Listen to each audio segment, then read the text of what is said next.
Olá a todos e todas aqui presente nessa live, né? Agora vamos para a programação das 6 horas da tarde, né? Conforme a gente tinha colocado. Meu nome é Guilherme, dono, né? Quem toca o projeto Mesa de Debates, que é um projeto de entrevistas, de análise de notícias e e hoje, agora, às 6 horas da tarde, a gente teve uma entrevista às 3 com o Renato Banhado, e agora às 6 vamos ter uma entrevista com a professora Nilde, professora de Sociologia da Unital de Taubaté, né? E para a gente falar um pouquinho de relações de trabalho na pandemia, falar um pouquinho também de marxismo, né? Abordar alguns temas importantes perante nessa atualidade, né? Professora, por favor, se apresente. Bom, acho que você já falou, né? Então, eu sou a professora de Sociologia, Nilde, e formada em Ciências Sociais, mestre em Ciências Sociais, professora da Unital, que aí eu dou aula de Sociologia, às vezes também de Ética, outras disciplinas similares, que tem a ver, dependendo das circunstâncias. Eu acho que é isso. Então a gente já vamos começar a entrevista, professora, né? Hum. É o seguinte, nessa pandemia, a gente viu um aprofundamento da desigualdade social, né? E das contradições entre as classes, né? A gente viu alguns setores que ficaram mais ricos, né?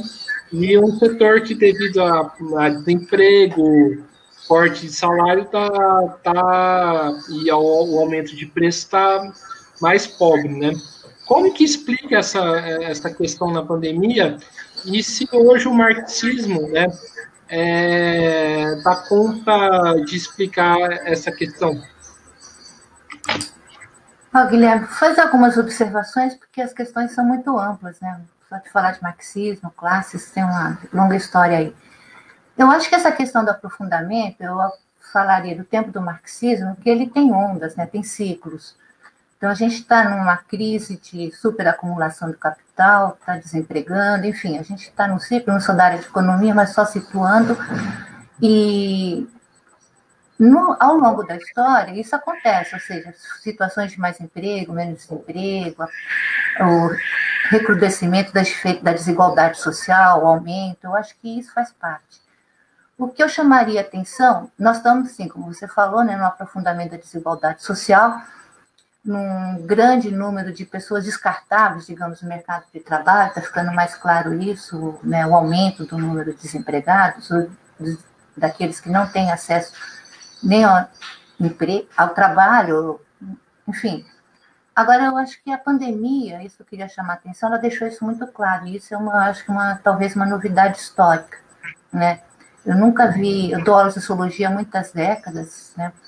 E nunca ouvi tanto o pessoal falar de Marx, né? Espontaneamente. Você que foi meu aluno, né? A aula de Marx não é daquelas mais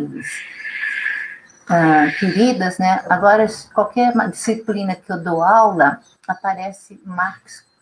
E às vezes eu estou dando aula em outra turma, né? Que eu já dei sociologia, até quando dou aula de ética, outras disciplinas, o Marx aparece com muita evidência, porque a pandemia deixou isso claro, as diferenças, desigualdades, como se recorta também essa questão da classe com da raça, do gênero, vou pôr da faixa etária, porque eu sou idosa, eu acho que apareceu muito claramente também.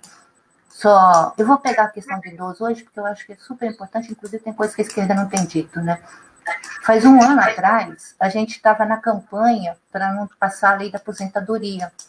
E todo mundo que era idoso era assim, super produtivo, podia ficar muito tempo no mercado de trabalho, podia ampliar para caramba o tempo do trabalho, né, antes da aposentadoria. E menos de. E eu estou nesse tempo, né? Por isso que estou chamando a atenção. Um ano atrás eu não conseguia nem entrar no INSS, porque estava ainda em reformulação, que ia entrar a nova lei. E agora, os idosos também viraram os descartáveis, né? Então, a gente que ia trabalhar até 70 e poucos anos, agora se chegar nos 60 tá bom, porque senão vai morrer e tudo bem.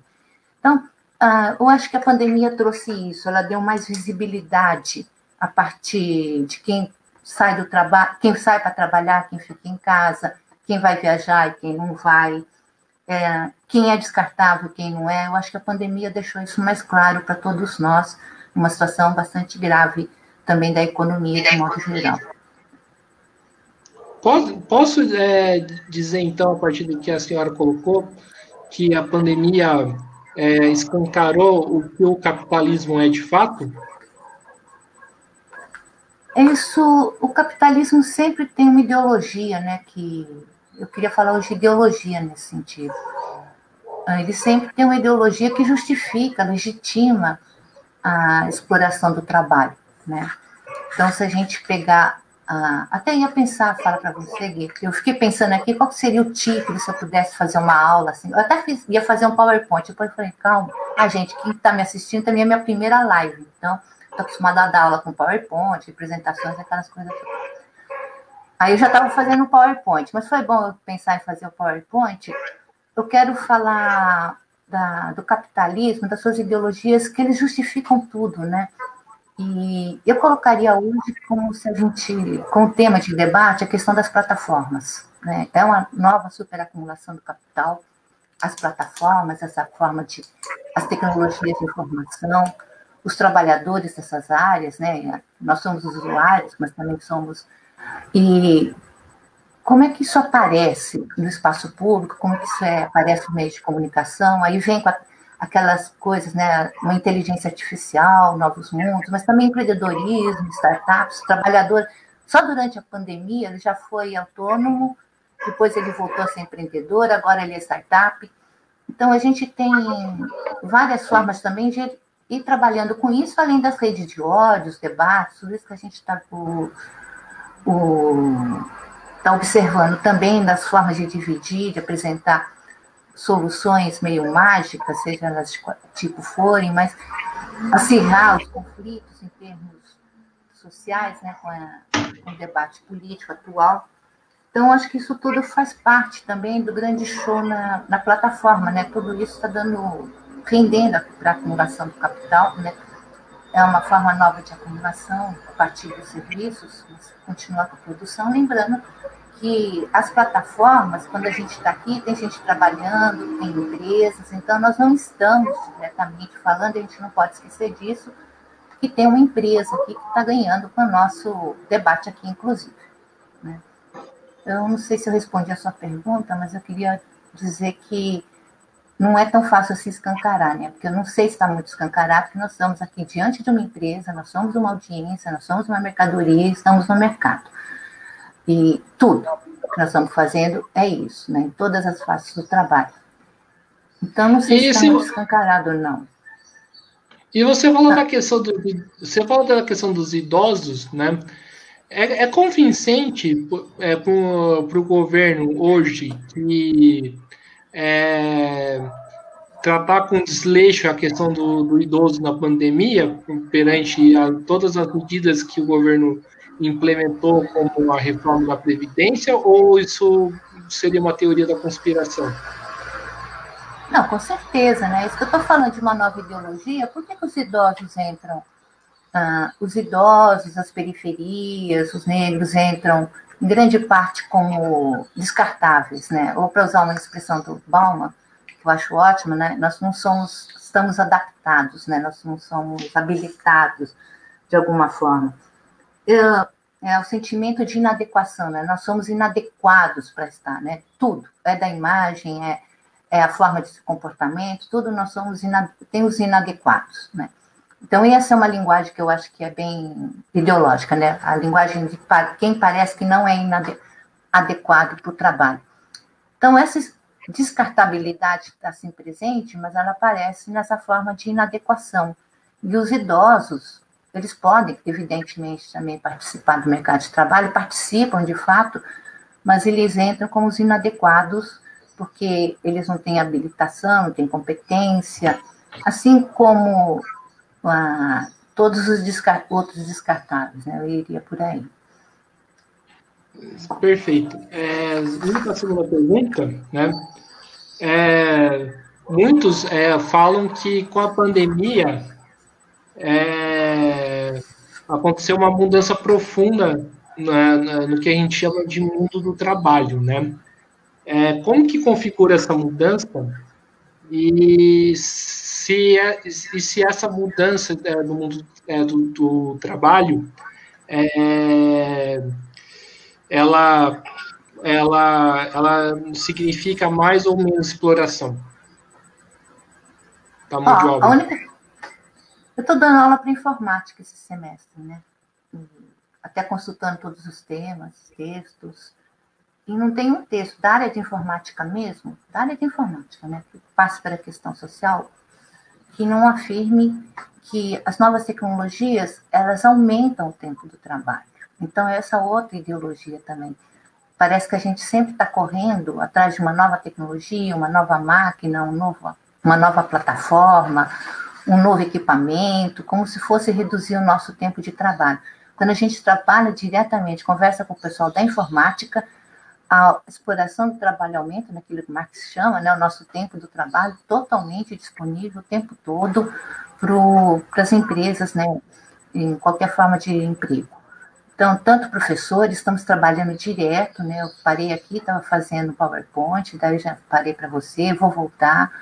Aumentou o tempo do trabalho dos professores, falando com o pessoal da medicina também, né, os estudantes de medicina, está aumentando o tempo de trabalho deles também, porque tudo por raio-x, todos os exames são via internet, tudo que a coisa das plataformas que estava falando, os apps, tudo isso tem significado duas coisas: precarização dos contratos de trabalho, não tem mais está reduzindo muito a carteira assinada, a gente sabe disso, aumenta o tempo do trabalho e reduz os salários, reduz o nosso rendimento de modo geral, né, seja que for. Então, isso é meio que geral. Aí, portanto, nós estamos com um processo de precarização do trabalho ao extremo, porque a gente já falava de precarização antes por causa do contrato de trabalho. Agora, essa dinâmica das novas tecnologias, em termos do tempo do trabalho, é absurda, e do tempo e a produtividade, né? Agora, a gente pode dar aula a 600, 800 mil alunos, um professor só, fala lá, etc. Então, isso em quase todas as áreas. Os apps também são isso, né? Muita gente, a plataforma mesmo organiza, divide os trabalhos. Então, é uma exploração brutal da força de trabalho como um todo. E muitos também tem uma discussão que acho que seria importante que você citasse, né? Que se essa mudança engloba todo o mundo do trabalho ou só apenas uma parte, porque pelo menos o que eu vejo, né, tem um setor considerável, por exemplo, principalmente o setor de indústria, que não está dependendo dessa tecnologia e está se arriscando sua vida na pandemia indo trabalhar, né? Eu queria que você comentasse um pouco em relação a isso. A tecnologia está na empresa que contrata esse trabalhador, né? Então, ele está indo trabalhar, mas ele não está no computador, é que nem eu aqui, né? Mas tem alguém no computador lá, ou num app qualquer, em algum lugar, né, vai estar nova tecnologia, chamando esse trabalhador e controlando a vida dele. Então, eu acho que é o tempo que ele sai, o tempo que ele fica, o tempo que ele está na rua, o tempo que ele chega. Controla também pelos rastros todos que deixa na internet quem é esse trabalhador, olha a ficha dele, controla o cotidiano dele, tudo que a gente está fazendo aqui, qualquer empresa aí, digamos, o gerente da empresa que eu contratou, né, está lá usando essa tecnologia para precarizar a vida desse trabalhador, e mais que isso, né, não só a subjetividade, as formas de apresentação dele, como que ele deve falar, agora está na moda, né, o tal do envolvimento, gentileza, participação, iniciativa, cobrando tudo isso dele, que significa também uma apresentação da subjetividade, mas esse trabalhador que está indo trabalhar, ele está sendo controlado, é bom a gente saber disso, né, o que ele fala na internet, o que ele diz na internet e pelos apps das empresas. Então, lá dentro da empresa não é mais uma pessoa, digamos assim, que está controlando, como a gente tinha anteriormente, uma relação mais pessoal, né? É um app. O que isso significa? Que o gerente lá não tem nem a liberdade de algum caso de ter alguma relação com o trabalhador que não passe pelo app. Então, os gerentes são controlados, executivos são controlados. E isso cai numa maior precarização sobre o trabalhador, que tem que sair de casa, pegar o ônibus, né, ir para o trabalho, e da vida desse trabalhador. Então, pega lá embaixo na ponta uma precarização de tudo, né, do tempo do trabalho até a forma dele falar, com a cobrança, né, que tem que ser gentil, atender o cliente, nota para ele, e tudo isso por meio de uma tecnologia. Acho que é nesse sentido, né? Sim, então é correto afirmar que essas tecnologias, inclusive, pode se voltar contra o trabalhador? No caso, se ele quiser se organizar e questionar esse status de coisas? Elas não estão pegando, Guilherme, acho que isso que é a questão, que a gente tem que pensar mais na esquerda, e que eu não estou vendo a esquerda debatendo muito desse ponto de vista, né? Então, vamos ver o seguinte, ele não pega o trabalhador mais em si mesmo, isso está diluindo, né? Digamos assim, aquelas coisa mais persecutória, ainda existe muito, assim, pega isso aqui, aquele lá, aquele outro, você pode configurar, se o trabalhador quiser resistir, ele pode mudar, de repente, o app, o horário, a hora que chega, o controle. Então, o tempo, o espaço nosso está muito determinado pelas novas tecnologias e as formas de rebeldia mais presentes, ou as greves, elas ficam mais difíceis de serem realizadas porque as novas tecnologias chegam com muita antecedência aos trabalhadores, né? Elas capturam tanto a subjetividade como também todos os movimentos nossos, né? Mas eu acho que não vai ter uma perseguição assim de um e outro. É melhor mudar de repente uma empresa daqui para lá. É melhor, tem a coisa da adaptação, a acumulação flexível do capital tem esse lá também do trabalho flexível.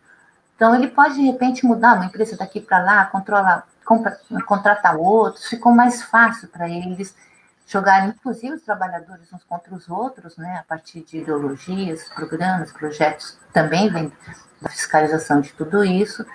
E eu acho que a gente tem que pensar em outras formas de organização, né, que não sejam só as antigas formas por conta desse controle que se tem. E, claro, pode pegar qualquer... e como é que nós somos controlados? Eu, você, o Zé, qualquer um lugar por aí, né? Qualquer um de nós. Olha, hoje, a maior parte dos trabalhadores, só pegando então 2 pontos da área do direito, que eu acho que são importantes, uma parte, os conflitos trabalhistas são resolvidos agora, uma boa parte, com conciliação, né? Então vai para a mesa da conciliação, por suposto, para negociar empresa e trabalhador. O trabalhador lá, ele pode ser julgado pela forma como ele atendeu o seu cliente e como ele realizou o seu trabalho.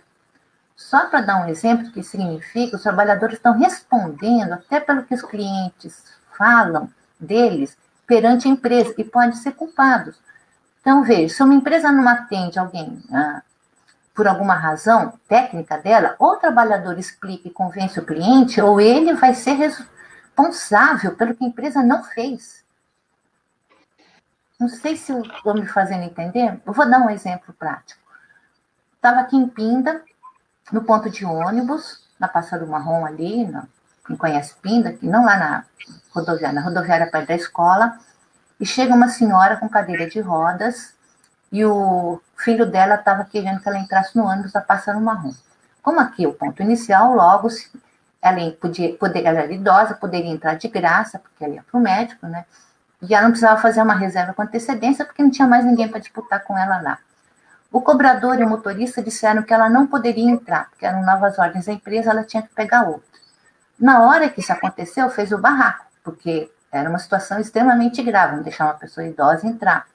Aí eles começaram a explicar para a gente, que estava ali no ponto do ônibus, que eles seriam responsabilizados.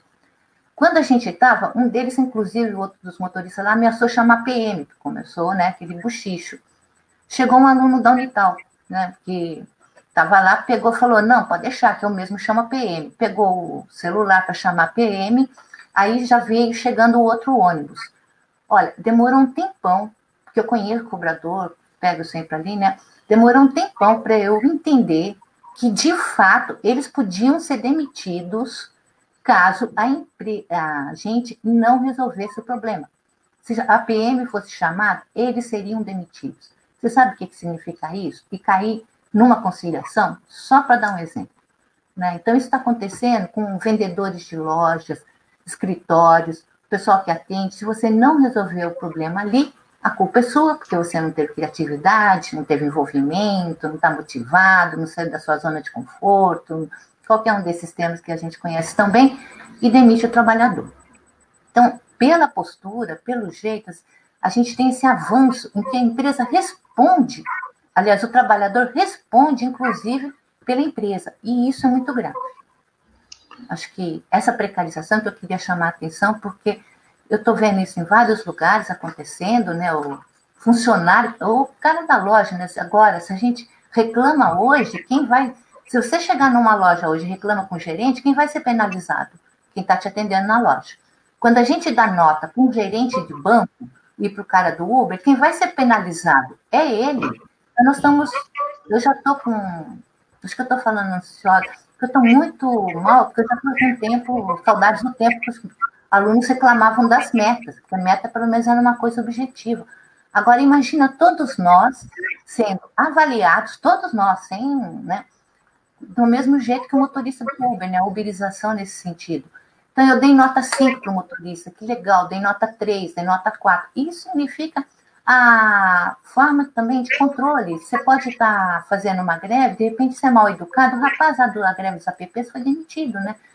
Porque não falou bem, porque falou mal da empresa, ou porque o cliente não gostou. Imagina, nós damos nota para todos os serviços hoje, para o funcionário que nos atende, como se fosse para a empresa. E essa questão da avaliação seria um meio de aumentar a exploração do trabalho e também do assédio por parte da empresa contra o trabalhador? É isso, Guilherme. Então, aumenta a exploração, o assédio fica mais fácil, né? Porque aí foi o cliente que deu a nota, né? E, além disso, exige de todos, que eu queria chegar, começa a exigir da gente, que eu chamo de controle da subjetividade, que é uma coisa que a gente está passando, que é essa necessidade de eu ser simpático, de estar em saúde, ter boa forma. Nesse ponto, acho que o Bauman pegou em cima. Estou vendo que está todo mundo falando muito dele, porque isso está sendo exigido da gente, com aquilo que eu estava falando de se sentir inadequado. Então, não só nós somos explorados, e tudo isso respondendo a sua primeira pergunta, né? Você falou, a gente estava falando, aumentou a exploração? Aumentou. O conflito de classes sociais ficou mais visível? Ficou. Mas, por outro lado, a gente tem formas de controle disso. Então, o conflito de classe está muito visível? Tá. Mas se você estiver muito irritado por conta de conflito de classe, não vai aparecer no espaço público pela ideologia, né, com uma avaliação, como uma forma de controle, que é um conflito de classe. Vai falar que você é mal educado, né? Você não é civilizado, você não soube se expressar corretamente. Então, é isso que aparece no dia a dia dos trabalhadores, seja de quem está na rua, seja de quem está na sala, no trabalho virtual, seja nos motoristas de ônibus, cobradores, seja nas pessoas que estão lá dentro. Nós todos temos que ser educados. E como educado não é uma coisa, o que é ser gentil, o que é ser empatia, o que é ter acolhimento, o que é isso? Isso não é um critério coletivo, isso é um critério individual, isso depende de cada um, né? A gente pode ver as pessoas de formas diferentes, e aí que as empresas entram, e depois vai parar lá na Justiça do Trabalho, e o trabalhador vai ter que explicar, seja qual área que for, vai ter que explicar que ele não estava protestando, mas ele protestou de forma mal educada. É isso que mudou. É isso que eu estou chamando de uma nova ideologia que complica a nossa vida em todos os termos, e que complica também a forma de reações mais coletivas, porque nós somos individualizados. É isso que eu estava falando também. Não vai ser aquela persecução assim, olha, é o líder da greve. Não é isso. O líder da greve xingou, falou mal, não é uma pessoa com quem se deva conviver, é uma nova forma, eu acho que, de tratamento. Eu não sei o que você acha, não tem? dessa opinião, que eu também estou meio que pensando alto nessas questões todas, inclusive vim aqui para a live, né, para falar isso, que eu estou achando que é uma experiência de muito tempo, o conflito de classe está mais visível, e parece que agora nós todos temos que nos comportar bem por causa disso. E aí vem toda a ideologia, né, evangélica, religiosa, de como é que a gente deve comportar bem, vem o consumismo, né, vem eu sou melhor que o outro. Como é que o pessoal da periferia aparece agora? Não é inadequado, porque se ele se esforçasse, se tivesse mérito, se ele estudasse, né, ele seria um excelente trabalhador. E os mais idosos, pô, se eles se adaptarem, né, se eles quiserem, também todos podemos. E essa discussão que a gente está fazendo aqui, a gente pode considerar que essa discussão é nova ou ela já existe mesmo antes da pandemia? Ela já existia antes, né? Isso aí já existia antes. Eu acho que não é nada de novo nesse sentido. Eu acho que o que apareceu de novo na pandemia foi o conflito de classes, né? Aí eu acho que ficou muito claro isso. Agora, eu não sei, então, aí vem a questão nossa, né? Eu não sei até que ponto o conflito de classe consegue se desdobrar com essas formas que já existiam antes. Não tem nada de novo nas formas de controle. Mas com essas novas formas de controle e com a ampliação do trabalho virtual, né? Vai vir uma precarização maior, com a redução também do pessoal que está empregado, e ampliação do trabalho de APPs. Então, há uma precarização em curso, além do mercado de trabalho, da crise econômica, que vai desempregar por si só. Eu acho que a situação é grave. Eu não sei como é que o conflito de classe aparece diante das circunstâncias em que, se você pegar o que eu estou falando, ela aparece. Se a gente tiver um comportamento, digamos, evangélico, aspas, né? Não estou falando do pessoal das igrejas, não, né? Mas aquele comportamento meio que se exige, a gente vai dar certo. E a cobrança disso, em todas as áreas. Mas isso, a cobrança pode ser ideológica. Agora, a plataforma que nos persegue não é. Então... Hoje, né, então, é correto se dizer que com a pandemia está acontecendo um aprofundamento do que a gente chama de toyotismo, o sistema toyotista, né, da produção, toda a questão da reestruturação produtiva. Tá, e com novidades, né? Porque quem mais está enriquecendo hoje são os serviços da internet, né? As empresas da internet estão super, hiper crescendo. Tem setores crescendo também. Então, tem uma relação de desigualdade muito grande, né? A desigualdade social está crescendo. Mas é um aprofundamento, sim, num nível jamais suposto, eu acho, pelo próprio pessoal do toyotismo, né? O toyotismo, eu estou falando, eu estou com saudade das metas. Por que era a meta? O trabalhador, né, a equipe, tinha que produzir de acordo com as metas já definidas pelas tecnologias. O que acontece com a meta? A grande empresa, qualquer ela que seja, a sua matriz, o poder foi mais centralizado com o toyotismo.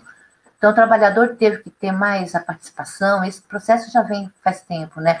Mais participação, ação, criatividade para realizar o trabalho. Agora, quem determina o que vai ser realizado e qual é a produtividade é a empresa, né? Então, extremamente centralizado. Então, esse processo. As metas já eram isso, era a negociação com as empresas, com a participação nos resultados, que é uma parte do salário, mas ficar atrelado ao cumprimento das metas, e todo mundo tinha que bater a meta, da loja até a grande empresa.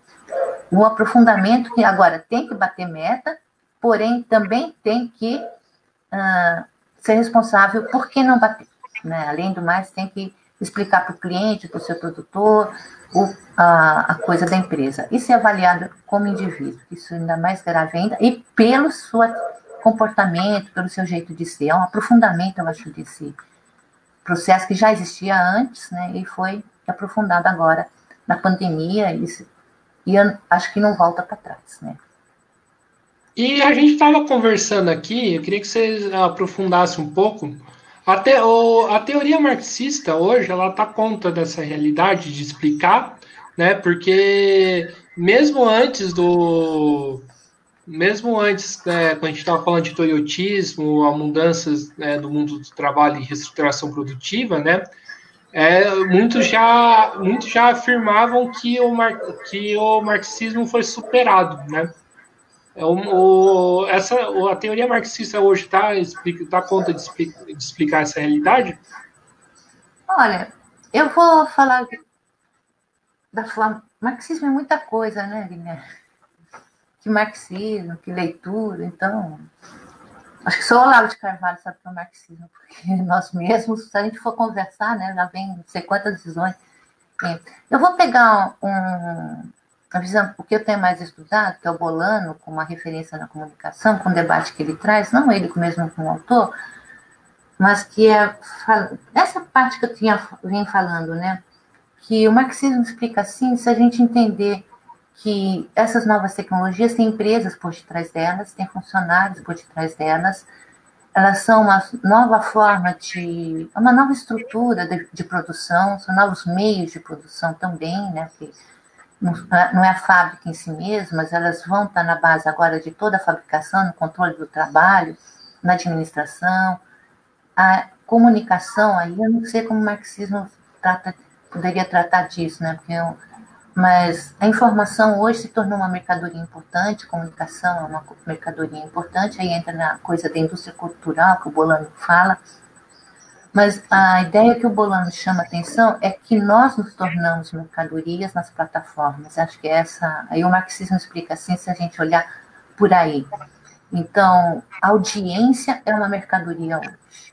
Em qualquer uma ela rende capital, né? Você põe ali dentro, a partir das audiências, tem as propagandas todas, tem as formas de divulgação de coisas também, e todos nós recebemos N produtos se oferecendo para a gente, portanto, nós somos agora, o Google é de graça, porque, como diz, né, na área de informática, nós somos a mercadoria.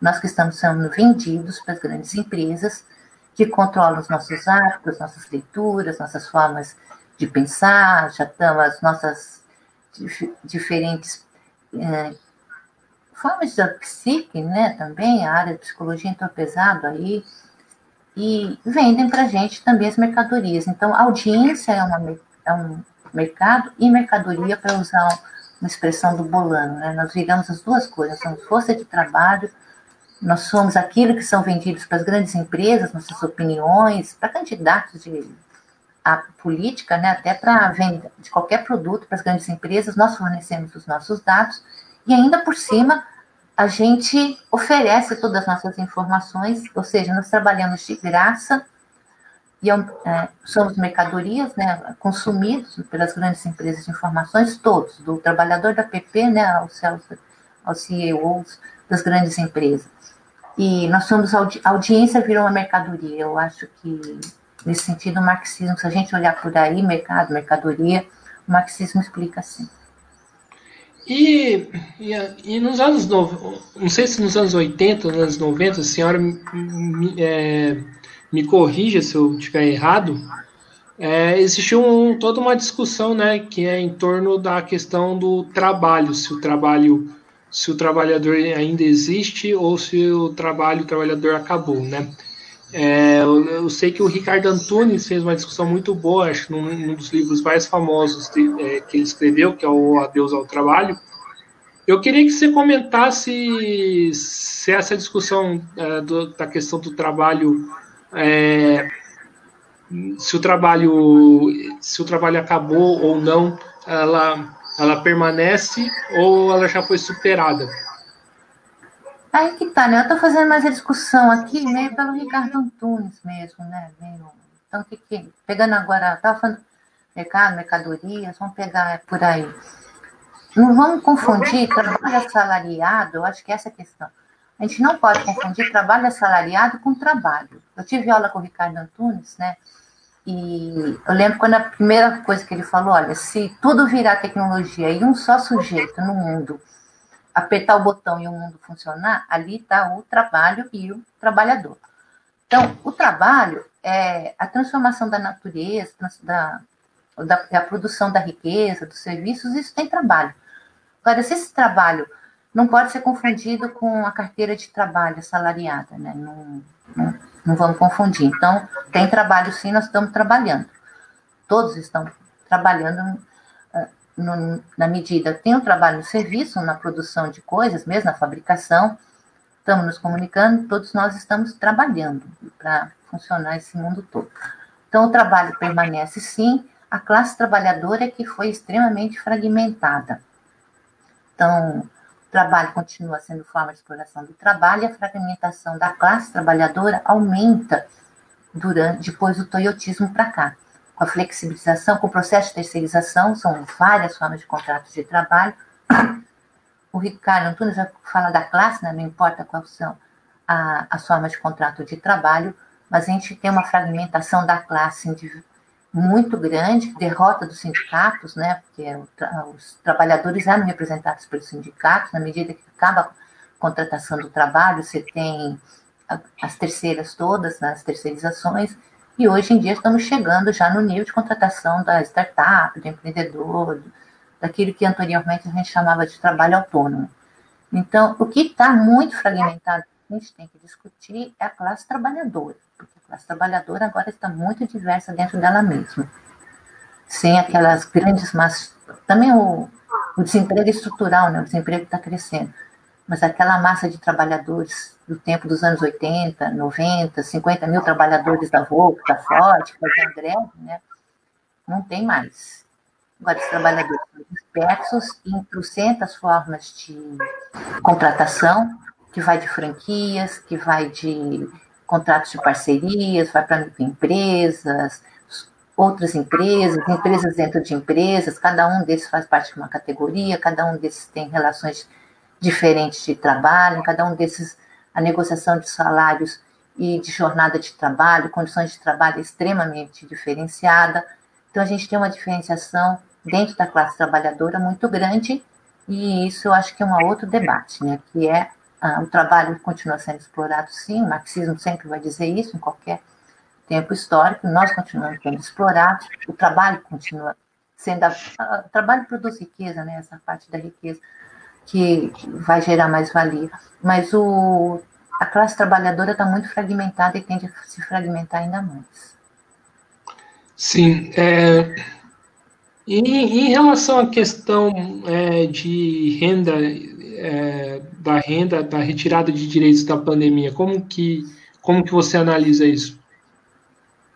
Ela é normal, né? Porque a gente já vinha com a minha tese de mestrado foi sobre isso, né? Aliás, a minha tese de mestrado hoje, acho que eu vou revê-la. Minha tese de mestrado foi sobre terceirização. Até essa parte, às vezes, eu esqueço, né? Mas eu escrevi tanto sobre isso, anos fazendo. Então, minha tese de mestrado tem o título de Terceirização, a desmontagem do contrato de trabalho. E que já fazia levantamento disso e terminava nos anos 2000, né? Opa! Deu uma travada aqui. Terminava, acho que voltou, né? Voltou. Então, a minha tese terminava com uma nova postura, que na época ninguém sabia do que se tratava, que era que quem estava falando nisso era o OIT na época. Eu peguei nas falas assim, do advogado da OIT, pessoal do direito da OIT, que a gente devia sair de uma relação de tutela do trabalho, onde o empregador, a CLT, né? A base da CLT, que a empregadora contrata uma pessoa por um tempo determinado, e como ele define o trabalho, né, o funcionamento do trabalho desse trabalhador, ele é responsável por ele. No final da minha tese, era um pessoal lá da PUC que estava falando que tinha do direito, que tinham saído dessa concepção de uma tutela do trabalhador para uma concepção do direito à produção. Se você pegar a CLT hoje e abrir lá naquela parte do artigo 5º, chegou gente? Bom, se a gente pegar o direito hoje, o que o Temer passou? O Temer desmontou tudo isso, né? Foi a fase Temer.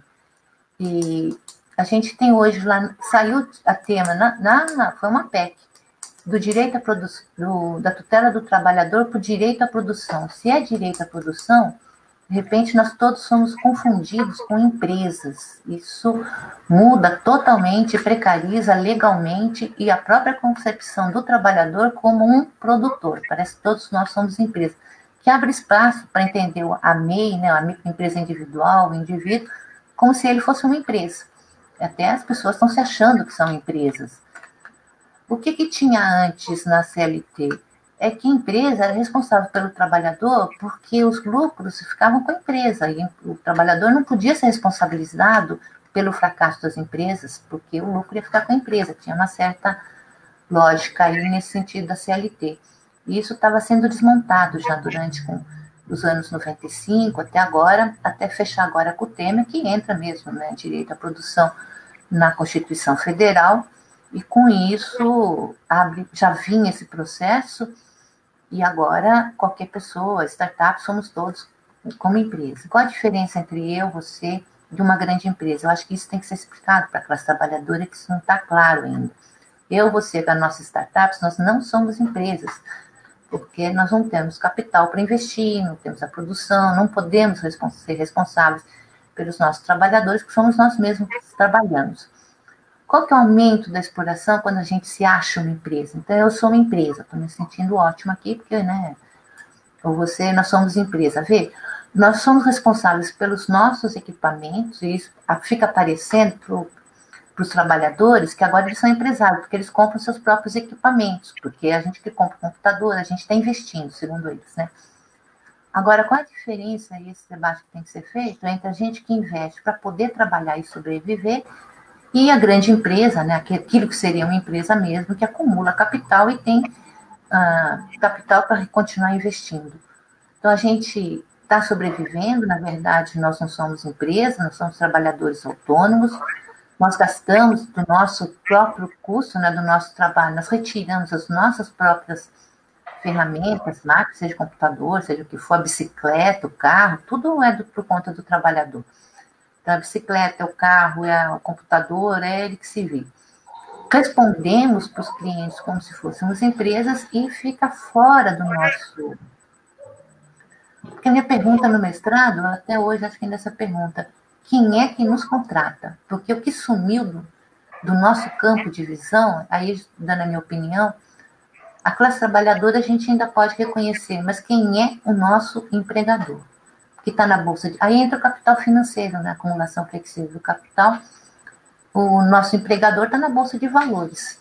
Ele se tornou, né? Ele está lá comprando as ações. Se uma empresa, qualquer ela seja, uma empresa de educação, a Unip, ela tem que dar lucro na bolsa de valores. Qual é a qualidade da educação? O pessoal que está comprando as ações não está nem aí, nem com a Unimed, nem com a Unip, nem com ninguém. Então, também eu acho que sumiu do nosso campo de visão, e aí eu não sei, saberia falar mais, mas teria que ter esse debate, quem é que nos contrata hoje? Porque esse outro, que como dizia um outro professor da Sociologia do Trabalho, às vezes o Ricardo Antunes também vai por aí, mas o Leonardo Melo Silva acho que fala mais, está faltando a gente ter clareza para a classe trabalhadora quem é o outro que ponha, né, no mundo de... quem é o nosso outro, né? Então, esse nosso outro, quem é que nos contrata, quem é esse capital financeiro, a gente só sabe que são os bilionários, trilionários, mas não está muito clara qual a relação de exploração com a classe trabalhadora mesmo, a não ser o fato que nós não somos uma empresa, né? Porque eu tenho uma startup que eu vou ser de fato uma empresa, porque eu não tenho capital nem garantia para dar da minha startup. A gente vive como um trabalhador autônomo mesmo, como era antes, né? Faço as coisas, vendo, mas somos trabalhadores. Não sei se eu respondi a questão. Vai me situando, que se você vai perguntando, eu vou... Não, eu acho que tá bom. Você volta à questão do capital financeiro. Hoje você percebe que o capital financeiro tem muito mais força do que o capital industrial. E também se hoje, por exemplo, teorias como do François Chenes, né, que é um economista que trabalha sobre o capital financeiro, se hoje a teoria dele também se faz muito presente. Eu acho que o Michel Chenes foi o que começou esse debate, né, de grande parte. A gente olhou para o capital financeiro. E eu lembro quando eu estava em São Paulo, eu estava no Michel Chenesse, tinha acabado de ser lançado, estava muito debate. A minha pergunta na época, eu sou mais concreta, né? Eu sou uma pessoa muito concreta, assim. Se eu não ver, eu não fico feliz. Então, a minha pergunta era, quem são esses caras? Quem são essas pessoas? Né? Onde que eles estão? Porque era a ciranda financeira que o Capital Chinês falava, né? Que existe esse processo. Esse capital que nós estamos falando, ele está hoje aqui, amanhã lá, ele está na ciranda financeira. Eu acho que a discussão do Chinês é super importante a gente ver a ciranda financeira.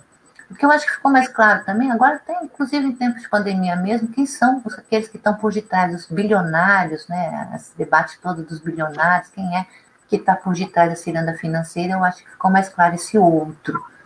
E aí eu estou chamando mesmo a atenção do Google, né, do Facebook, dos bancos.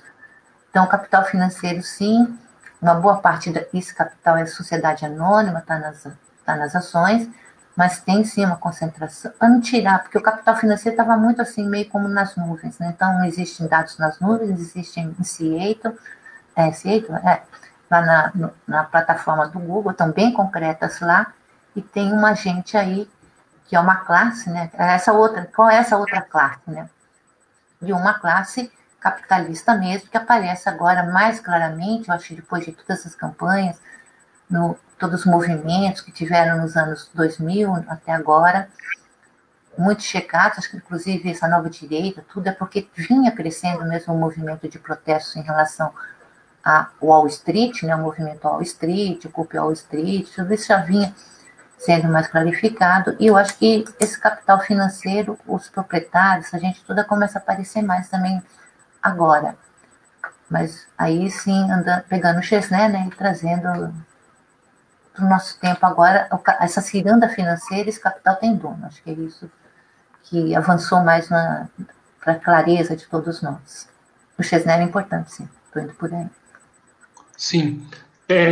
Agora entrando um pouco na questão sindical, né, na questão de organização do trabalhador, que é uma questão importante, né, e quando a gente fala sobre a questão do mundo do trabalho, né. Em período de crise, em período também de pandemia, como que fica a organização da classe?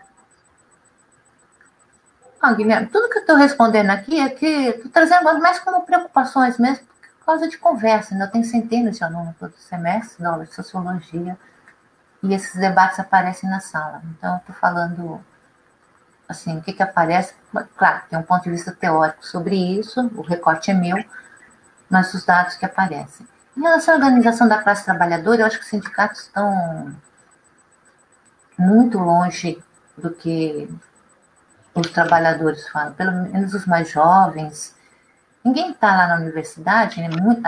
A Unital, por exemplo, acho que uma parte dessas universidades dão aula para a classe trabalhadora, a gente não dá aula para a classe média. O cara vai lá, trabalha o dia inteiro, sai da fábrica e vai para a aula, à noite, é isso, né? Uma grande parte dos alunos. Aí ficar falando para ele que ele vai ser metalúrgico, ele não quer ser metalúrgico, ele quer ser outra coisa, ele quer ter uma startup, ele quer ter um outro emprego. E o trabalho na fábrica é muito pesado, também não estou vendo os sindicatos falarem do trabalho mesmo na fábrica, vendo os relatos dos alunos, o que é o trabalho, o que essas novas... Todo mundo fica falando que está terceirizando. Tem a robótica, novas...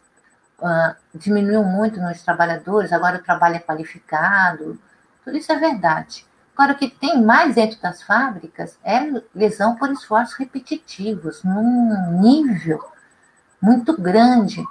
E eu vi o pessoal lá, teve alunos falando do trabalho dentro dessas empresas, do tipo das metalúrgicas, que parece que é um paraíso, né? O cara até que tem um bem razoável em relação a outros trabalhadores, mas eles não aguentam, depois de 28, 30 anos, ou os músculos todos, porque os movimentos mais delicados que se faz dentro das fábricas são feitos pelos trabalhadores. As máquinas não fazem movimentos que exigem muito esforço, né?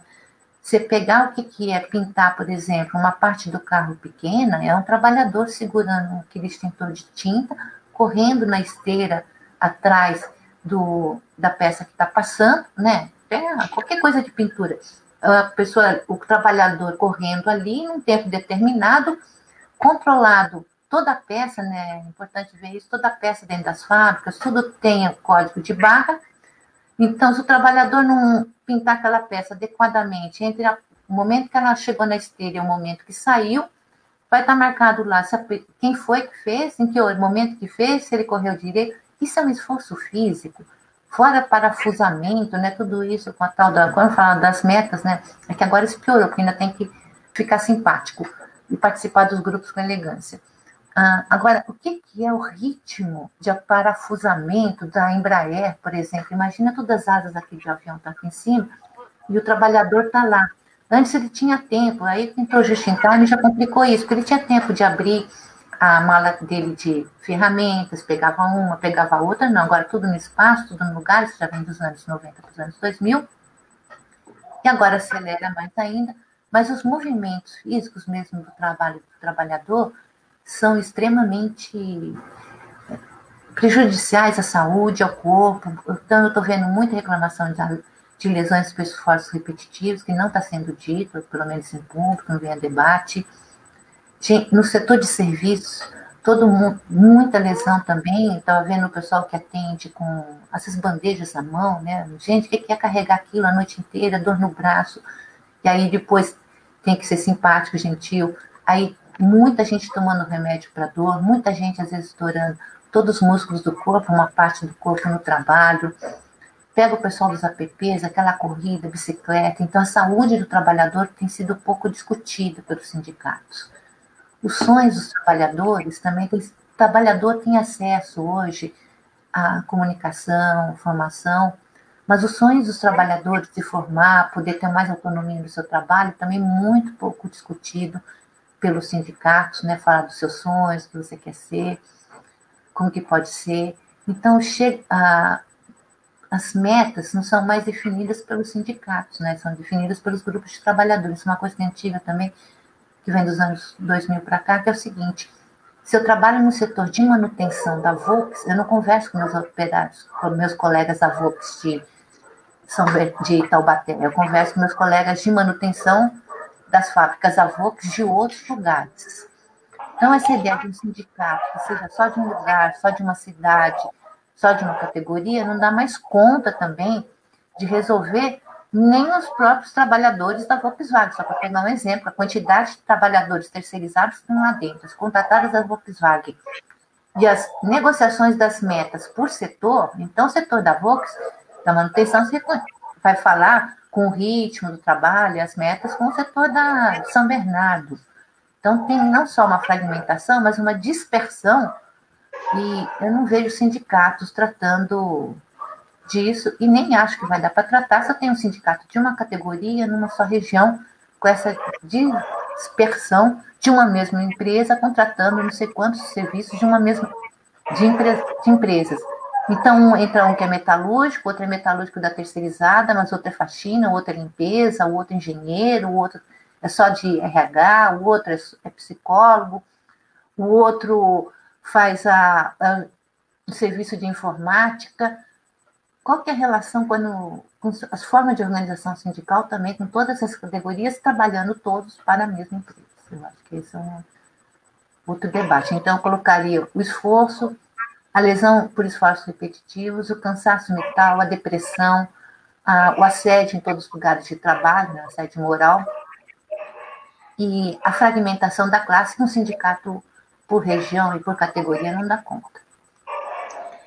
E você disse, né, que a esquerda e os sindicatos, né, inúmeros debates que a esquerda e o sindicato não estão fazendo nesse atual período. O que falta para eles fazerem todas essas discussões que a gente estamos levantando aqui? Não sei. Esse não é meu mundo. Eu estou no mundo da sala de aula, do bairro aqui, conversando com as pessoas. Eu estou falando desse lugar, né? Eu acho que é mais isso. Faz tempo que eu não converso com um sindicalista e não sou eu que vou lhe perguntar, né? Porque eu estou vendo eles muito fora, todos esses debates. Não estou vendo eles presentes nesses debates que a gente está falando, não. Eu vou te contar uma situação que aconteceu na sala de aula, que fiquei muito chocada por ver como que os alunos estão vendo o sindicato.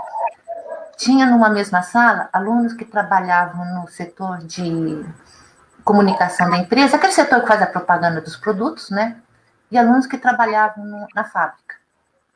Aí no debate, você vê, o Marx é muito atual, né? Eu estava falando de ideologia, aquelas coisas básicas, né? Estrutura, sobreestrutura. E aí eles foram fazer os trabalhos. Daí os alunos acharam ótimo ver como funcionava a fábrica, que o pessoal apresentou, e outros estavam apresentando como é que a fábrica mapeia, né, todos os seus clientes para vender os seus produtos, que era o pessoal que trabalhava no setor, na sala especificamente no setor de relações públicas de uma outra empresa. Eles acharam tão legal o trabalho deles, era sobre Marx, né? Eles acharam tão legal todos os trabalhos que eles falaram que se eles podiam conversar. Eu falei, que legal, vai para o sindicato. Eles me olharam com uma cara, assim, como se eu fosse, sabe, alguém muito assim, dos anos 60, eu me sentia, assim, uma idosa.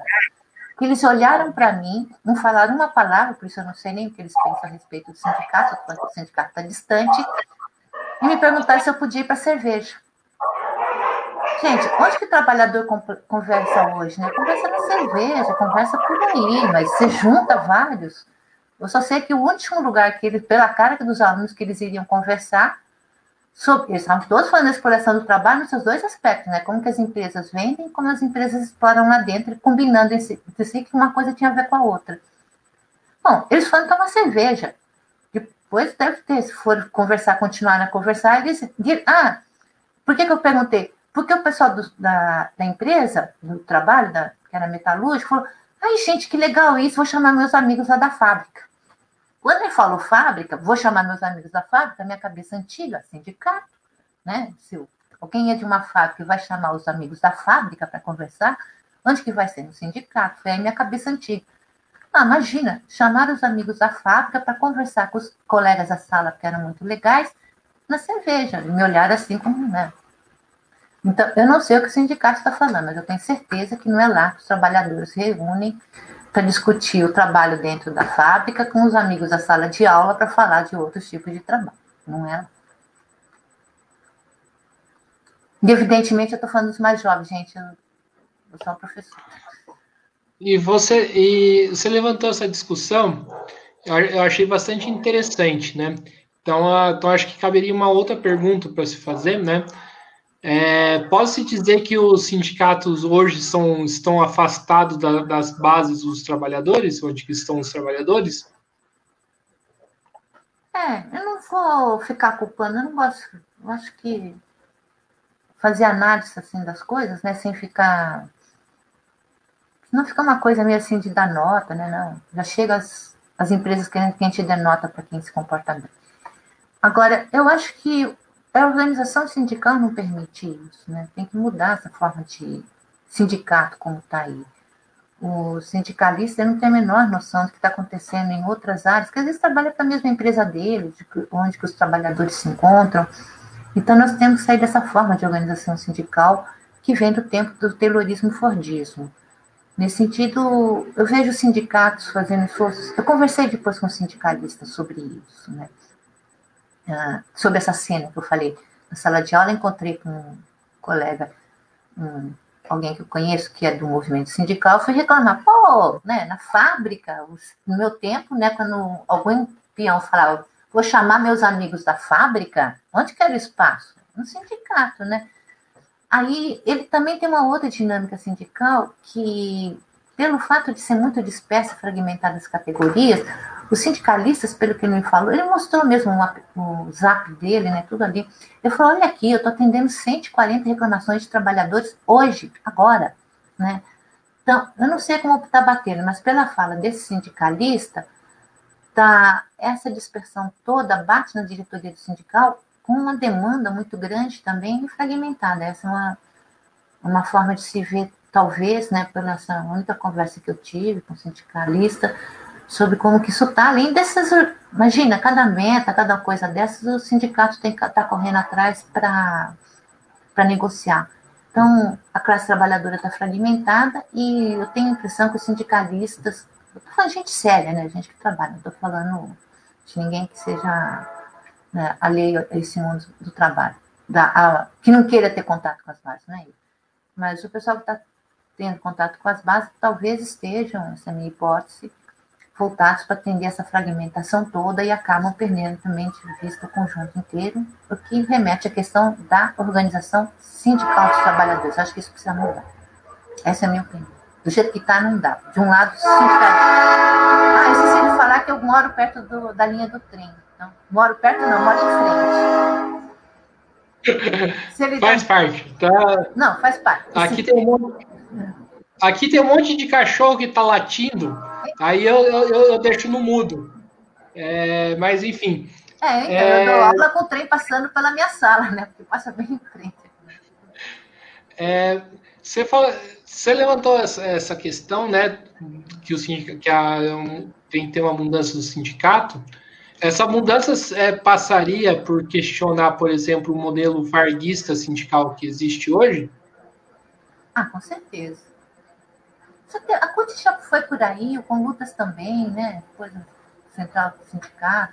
Eles falam, né? Está meio nos estatutos, meio lá, que tem que ter uma relação entre as empresas que ultrapassem essas categorias e também com os movimentos populares, né? Porque se nós estamos falando do trabalho nessas formas de várias... Trabalho mesmo, né? Então, mesmo quem não está no mundo do trabalho diretamente, ligado por algum tipo de contrato, está no mundo do trabalho. Até o vendedor de ambulante, ele faz parte do mundo do trabalho. Ele não está com aquelas partes, as coisas que ele esteja vendendo, né? Só para pegar um ambulante que parece que está isolado do mundo do trabalho, ele está isolado da organização sindical, sempre esteve. Mas ele faz parte do mundo do trabalho, e o que ele está vendendo lá foi produzido numa fábrica, tem relações entre uns e outros. Essa fragmentação que a gente não pode ter. Então, tem um entregador aqui da comida, ou de pizza, qualquer coisa, esse também está no mundo do trabalho.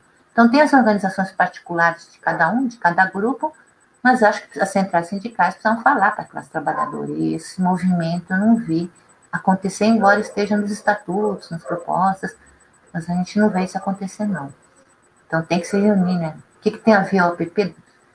Os apps, os aplicativos, os entregadores, Então, essas questões que aparecem na sala de aula que eu não vejo o sindicato falando, acho que essa é a minha questão. O que tem a ver os apps dos entregadores com os alunos da informática? Isso são todos trabalhadores. E os alunos da informática às vezes ganham menos, porque eles têm outros trabalhos, estão pagando a faculdade, estão fazendo estágio, que o cara do app. O que é a questão do salário, né? Então, o que uns têm a ver com os outros? Seria tão legal se eles conversassem, né, contar suas respectivas modos de trabalho, o que tem uma coisa a ver com a outra, mas esse espaço aparece nas conversas, mas tem pouca gente, e também acho que aí, Guilherme, esse é o nosso papel, isso que eu queria te apontar. Aqui também, aquilo que eu acho que é importante para a gente, por isso que eu vim entusiasmada com a live, né? Só para falar. Criar espaço para os trabalhadores. Se nós estamos falando, somos marxistas, a gente tem que dar espaço, além de falar da precarização, que nós estamos falando muito, né, dos direitos, da precarização, acho que isso está mais claro. Agora, voltando para essa questão que você perguntou, eu estou dizendo, nós não temos que falar da classe trabalhadora, nós temos que falar do trabalho, para a classe trabalhadora se ver no trabalho, né, se identificar como trabalho, e um trabalhador coletivo. Esse trabalhador coletivo precisa ter lugares e temas e questões para eles poderem falar entre si, de como que é cada um com o seu trabalho, até porque às vezes aparece isso nos lugares, é legal falar, olha, meu trabalho é assim, como é que a tecnologia aparece, eu trabalho aqui, como é que ela aparece, como que são, falar dos lugares de trabalho entre a gente mesmo, porque isso é uma coisa que eu vejo surgir na sala, mas surge assim, some com essas coisas que eu estou falando. E então, também encontrei outro dia um professor, eu estava reclamando do meu trabalho, e vale para todos nós, né? Eu estava reclamando do meu trabalho, porque agora aqui a gente tem que fazer isso, trabalhar, nananana. Ele falou para mim, por que você não escreve isso? Eu falei, eu vou escrever para onde? Né? Já tem, a POS está falando, a Andes está falando, o Andes está falando, está todo mundo reclamando. Eu falei, não, manda lá para o Sem Terra, porque o pessoal lá do acampamento estava falando do acampamento de Lagoinha. Uma professora escreveu para eles falando como era o trabalho dela, Nossa, o pessoal adorou, porque eles nunca imaginaram que o trabalho de um professor era desse jeito. Aí eu fiquei pensando, depois tinha outros professores, e eu acabei me escrevendo o relato para o Sem Terra. Mas esses relatos, como é que é feito o meu trabalho, porque tem muito... Aí é que eu falo da ideologia, competência, adequação. Então, quando eu falo que eu sou professora, parece assim, né, uma coisa muito elegante, nossa, muito distante da classe trabalhadora. Não, eu moro num prédio de trabalhadores, né? Eu não sou aquela trabalhadora, assim. Eu moro num prédio que tem outros trabalhadores. E no meu estilo de vida, meu modo de vida, não é tão diferente. Aliás, não é nada diferente dos demais. Aliás, meu prédio aqui, no começo da pandemia, parecia aqueles filmes, assim, né, de prédio. Ele tem poucos apartamentos. Então, eu lembro o dia que eu estava na pandemia, eu moro com um operário, moro com um cara que faz entregas para uma empresa, e que ficou muito claro no dia da pandemia, no início, que eu estava na janela com o celular para pegar melhor o som, falando altíssimo, né? Aquele dia acho que estava algum problema, falando altíssimo com um colega meu de como que ia ser o plano de ensino. Do lado, falava um morador aqui do prédio de como ia fazer para consertar algum fio, alguma coisa da fábrica que ele conhece. Ele estava conversando com alguém que estava lá na fábrica, ele trabalha numa fábrica, ele estava falando do fio lá na fábrica. E o outro estava falando um caminhão de entrega. Os três ao mesmo tempo, parecia aquelas cenas assim, que daqueles filmes, todo mundo na janela gritando com você. Falei, gente, isso é a classe trabalhadora e sobre isso nós não falamos. Então, você trabalha na fábrica, você trabalha na coisa, essas visões de mundo que passam. Quando eu falei do consumismo também como uma forma de controle ideológico, parece porque eu tenho um computador, se eu tiver isso, que eu sou mais, eu sou menos com os outros, e são formas que mais enganam do que ou mais adequado, menos adequado, são coisas mais acolhedor, menos gentil, sei lá. Tudo isso são formas que mais escondem o que nós temos de comum, que são as formas de exploração, inclusive do mesmo jeito, né? Imagina, 3 trabalhadores de coisas tão diferentes, né? Escola, transporte e fábrica. Evidentemente, só nesse dia ficou engraçado porque estava todo mundo conversando. Mas isso está em tudo quanto é lugar. E sobre isso a gente não fala. Então, falta espaço da gente falar, da classe trabalhadora, falar sobre o trabalho. A gente fala do capital, fala dos contratos, fala da precarização. Eu concordo com tudo isso, né? Mas, na minha opinião, tá faltando espaço, principalmente para os mais jovens, né? Os mais aposentados já estão se aposentando, literalmente. Mas os mais jovens precisam falar entre si, como era antigamente, né? Nenhuma greve. Eu trabalhei nos anos 80, né? Acho que eu já te falei, acompanhando o Sindicato São Bernardo, aquelas greves que aconteciam lá. E nenhuma greve aconteceu lá sem que um trabalhador de uma seção contasse a sua história para o outro, conversasse com o outro. Ninguém faz greve falando, a classe trabalhadora, nós somos explorados. Isso, a última coisa que o trabalhador precisa saber é que ele é explorado, porque ele já sabe que ele é explorado. Isso ninguém precisa contar para ele, né? Ele precisa saber, entender a exploração e a importância da relação com o outro. E todos os trabalhadores falavam muito sobre si mesmos na mesma sessão da fábrica. Hoje nós estamos dispersos e não podemos mais manter só a conversa dentro da sessão. Tem que ser com outras categorias. Acho que é isso. Você falou também, né, da questão hoje, da questão que os jovens, né, e a relação que eles têm com o sindicato. Hoje, posso dizer que hoje a gente tem o sindicato está deslegitimado perante os jovens? Eu acho que sim, né? Nunca vi nenhum aluno, acho que 2 ou 3 em 1000, achar que o sindicato... Não. Os sindicatos têm importância, sim, para a negociação coletiva. Então, aí também foi aí que... Aliás, o Temer quebrou tudo que tinha alguma importância para a gente, né? Muito... Quando a gente pega essa fase aí, mostra o tamanho do golpe que foram as emendas constitucionais, né? Então, a carteira verde e amarela, a classe trabalhadora reagiu sim. Então, eles fizeram uma super greve, diga-se de passagem, né? Parou tudo, foi uma das maiores greves do Brasil, como reação. Aí, para a negociação coletiva, o sindicato tinha importância, ainda tem, para ver os salários, né? Isso tem sim. Agora, na medida em que o próprio capital vai fragmentando, descolando essa base, conseguiu passar isso, né, para a carteira verde e amarela, nem a negociação coletiva mais agora, entra na debate dos sindicatos, porque aí entra a carteira verde e amarela, e quando vai para a conciliação, também não é mais tudo na Justiça do Trabalho, começa com uma mesa de conciliação antes. Então, é muito complicado isso. Aí eu acho que é mais importante, a negociação coletiva, os salários, passa por uma discussão dos sindicatos, sim.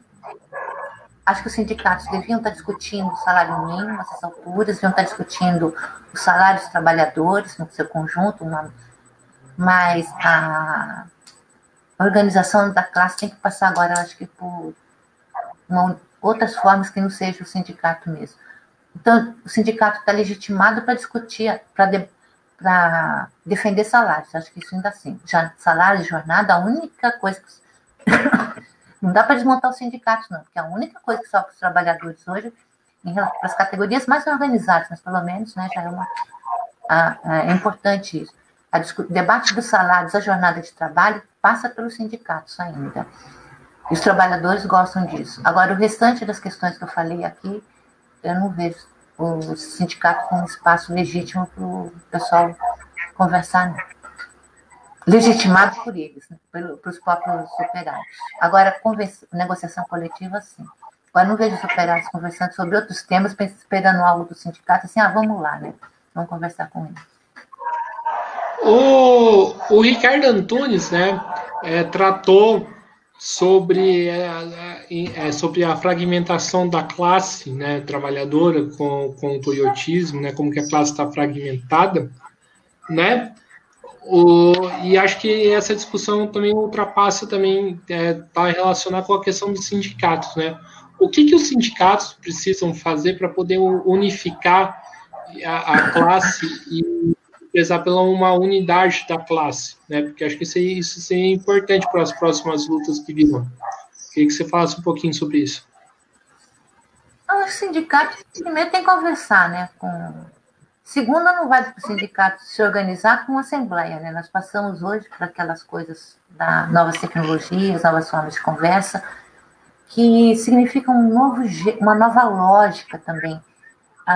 O mundo de hoje, as informações são muito fragmentadas, não é só a classe trabalhadora, também as informações são muito fragmentadas, também as pessoas são divididas entre si mesmas, né? A classe trabalhadora está dividida, em opiniões, né, debates acirrados nessas redes de ódio. Tem as questões que adentram também a questão da classe trabalhadora, a questão da raça, a questão do gênero, a questão da orientação sexual, o debate ambiental. E elas mobilizam muito mais do que o trabalho mesmo. Agora, o que eu estou chamando a atenção é que todos, classe, raça, gênero, meio ambiente principalmente, né, estão aí as grandes empresas destruindo o ambiente. Tem o papel do Estado, até por conta dessa propaganda da ditadura, o fim da democracia, tem uma grande importância, sim. Mas eu acho que também esse papel do Estado, do ponto de vista político, tem que passar pelo debate do que significa as novas formas de acumulação flexível do capital e do trabalho flexível. E entre os próprios trabalhadores. Então, vejo teóricos falando, né, mas eu não vejo a classe trabalhadora colocando isso no chão, aquela coisa bem concreta, né? Como é que isso ocorre aqui, no meu lugar, com as pessoas. Agora, eu acho que se levantar assim, de repente, vai vir tanta coisa que a gente precisa ter forma de organização. Essa unidade tem que ser feita a partir das singularidades. Né? Um tema que eu venho estudando direito, eu acho que também vale para a classe trabalhadora como forma de olhar o mundo. Opa, atual. Uma travada aqui. Voltou? Voltou. Tá. Então, acho que é uma coisa que eu venho pensando isso a partir das leituras que vêm da área dos direitos, mas também acho que vale para a classe trabalhadora. A gente não pode mais pensar uma unidade que não seja formada por singularidades, ou seja, por reconhecimento da diversidade, de alguma forma, né? Da pluralidade de situações, de condições. Caso contrário, se a gente ficar num debate do trabalho, eu sou metalúrgica e você é do aplicativo, você é professora, não vai dar. É isso que eu estou falando. Nós vamos ter que pensar a unidade entre a classe, a partir dela mesma, mas considerando essas singularidades de cada parte, cada setor, além de outras singularidades relacionadas a regiões, identidades. Eu não sei como vai ser isso. A única coisa que eu sei... Travou?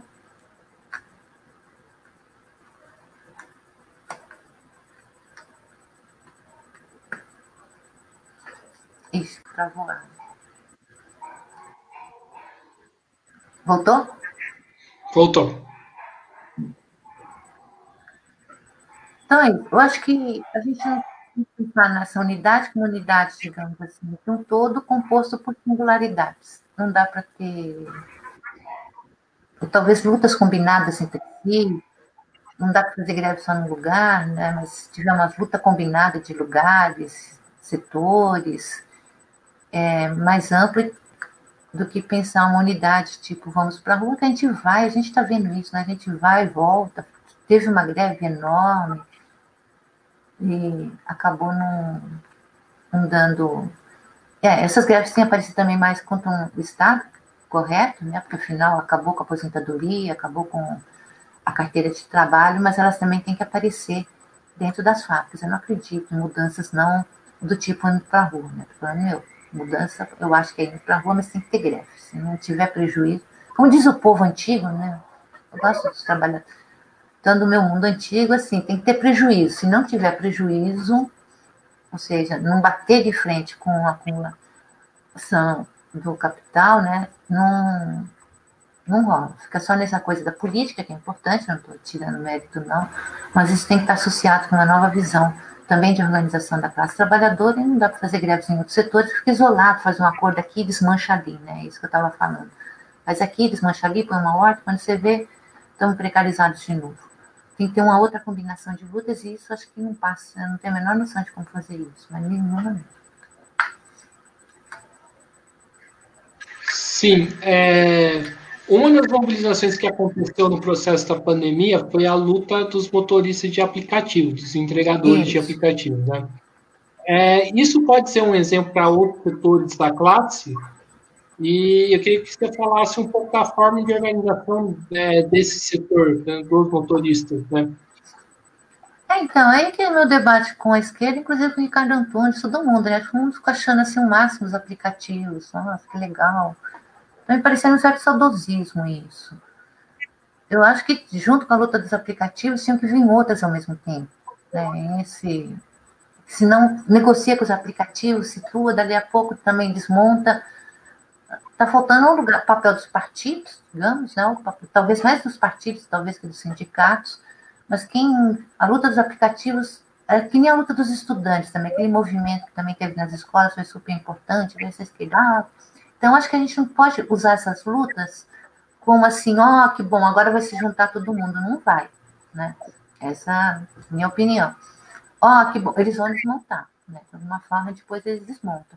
Então, a gente precisava estar combinando lutas, talvez pelos partidos, o problema é os partidos, né? Eu acho que é o maior problema de esquerda que não estão conseguindo pensar essa organização.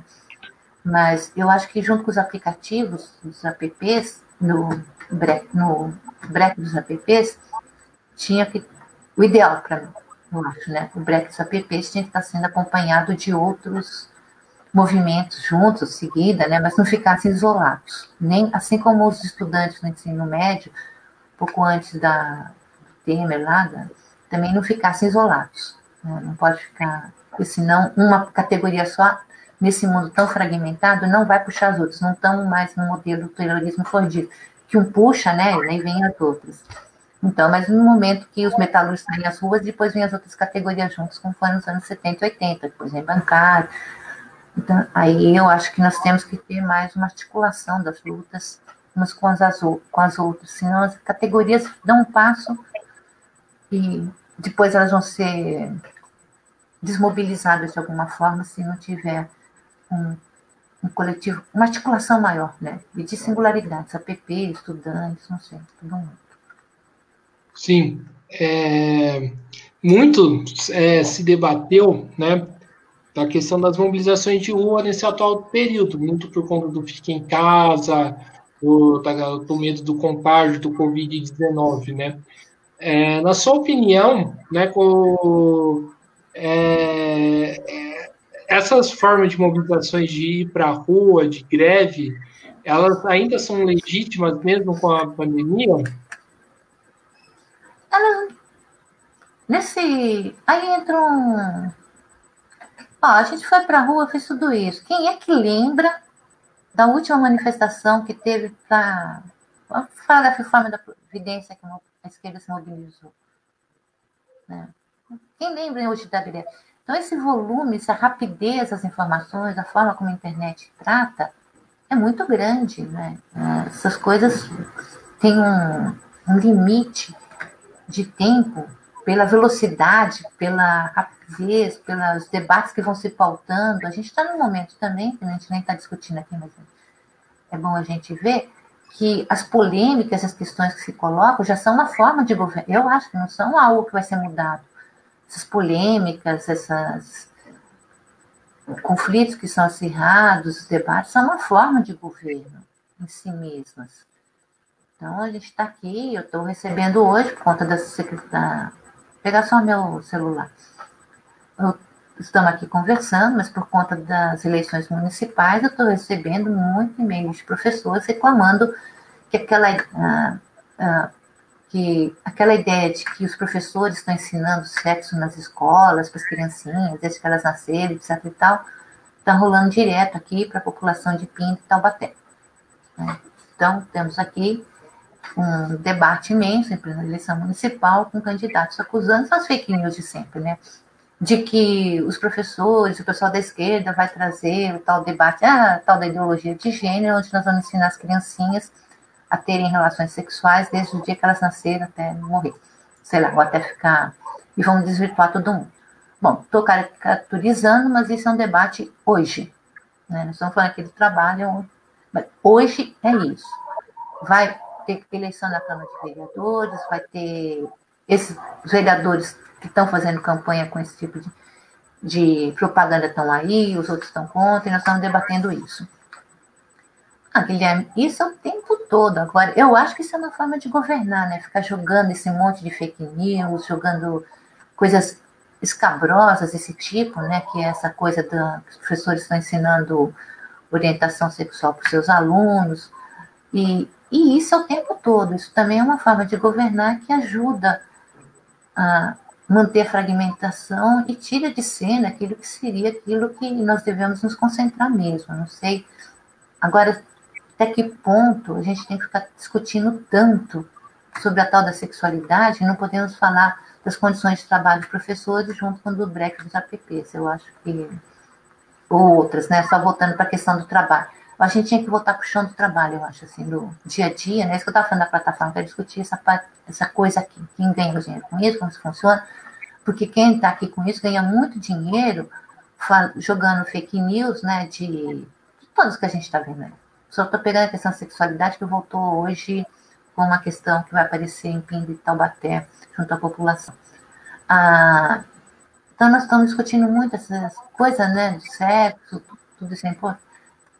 Está presente, né? Período de eleição, mas eu não estou vendo isso. E agora, eu acho que todas essas discussões, isso que eu estou falando, elas são uma forma de governar a classe trabalhadora que não dá um passo para conversar, por exemplo, sobre condições de trabalho entre sem terra, professores e os APPs.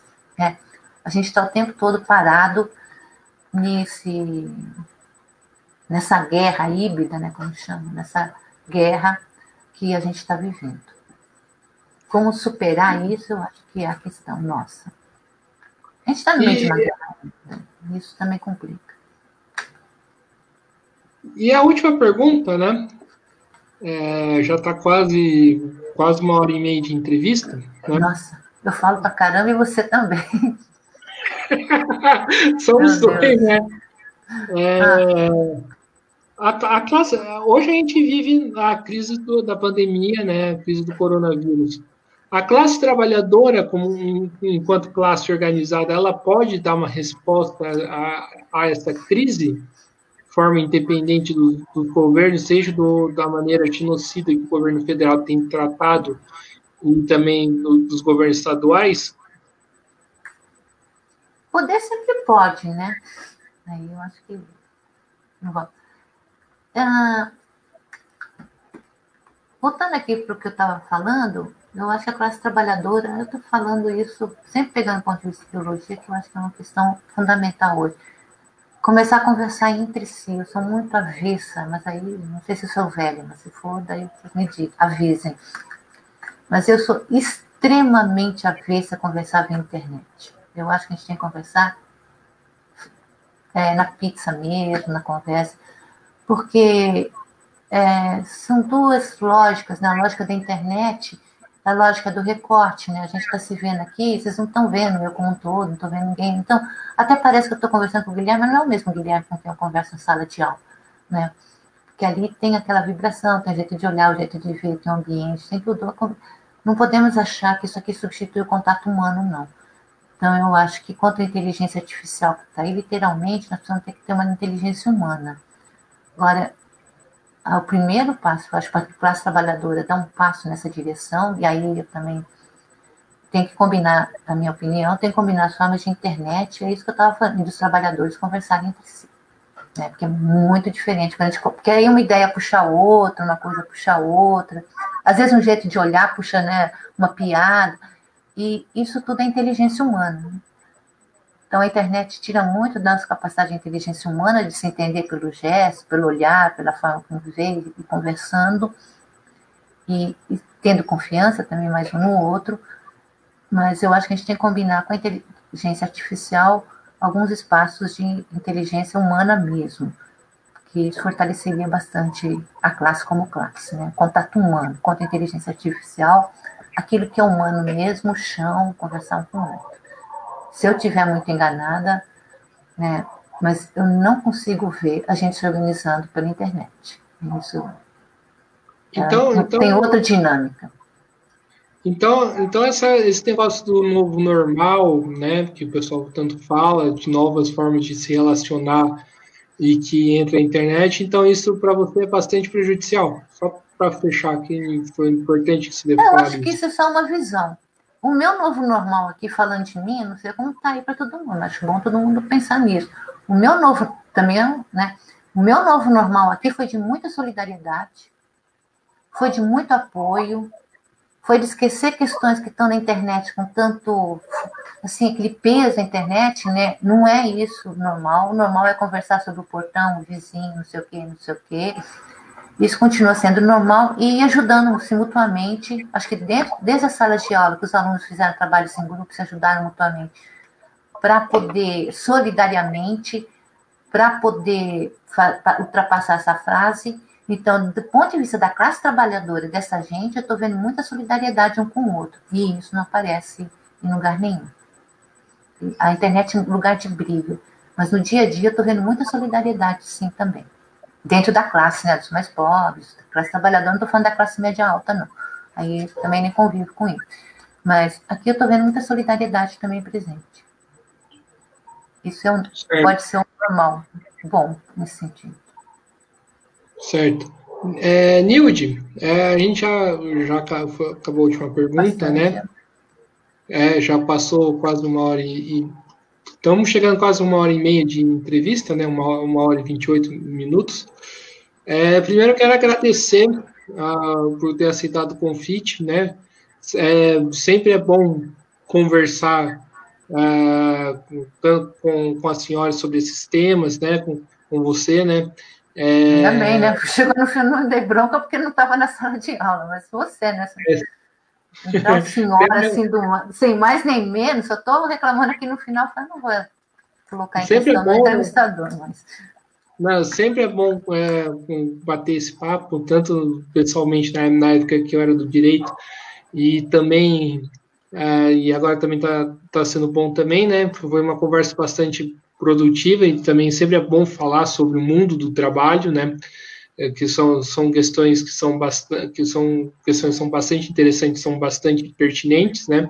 Além de ser uma questão legal de se pensar, de se refletir. Nilde, eu queria que você fizesse os comentários finais, suas considerações.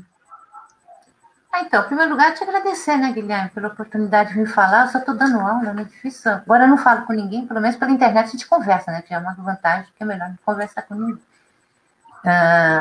Eu acho que foi, Obrigada pela oportunidade. Não sei, trouxe minha experiência, questões que eu estou vendo a partir desse lugar de professora, né, de quem dá aula para muita gente, aula de sociologia, onde as coisas são debatidas, mas acho que é mais em termos de pensar, de ver toda essa... defendendo algumas ideias, talvez, mas acho que em termos para a gente refletir e pensar mais coletivamente, que é a minha proposta. É isso. E obrigada pela oportunidade.